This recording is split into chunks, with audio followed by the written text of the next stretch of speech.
விஜயகாந்த் அவர்களை பற்றி பிரேமலதா விஜயகாந்த் அவர்கள் கூறியதை தற்பொழுது காண்போம்.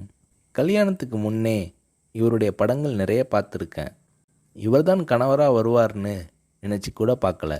எங்கள் சொந்த ஊரான மூங்கில் துறைப்பட்டில் ஒரு தேட்டர் இருக்குது. அங்கே இவருடைய படங்கள் அதிகமாக ஓடும். புது படமானாலும் பழைய படமானாலும் கூட்டம் அதிகமாக இருக்கும். எங்கள் ஊரில் இவருக்கு நிறைய ரசிகர்கள் இருக்காங்க.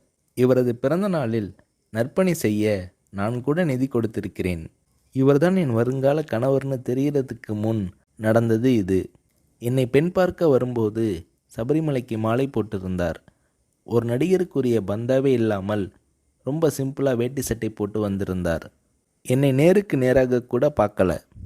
எனக்கும் அவருக்கும் நிச்சயம் செய்யப்பட்ட பின் நான் அவருடன் பார்த்த முதல் படம் புலன் விசாரணை. அவர் மதிக்கிற பெரியவங்க கிட்ட எழுந்து நின்று வரவேற்று பணிவாக பேசுவார். அவர் மனசில் ரொம்ப மதிக்கக்கூடிய கலைஞர் மூப்பனார் ஆகியோர்கிட்ட இருந்து ஃபோன் வந்துச்சுன்னா எழுந்து நின்று கை கட்டிக்கிட்டு பணிவாக பேசுவார். என்னை பிரேமான்னு அன்பாக கூப்பிடுவார்.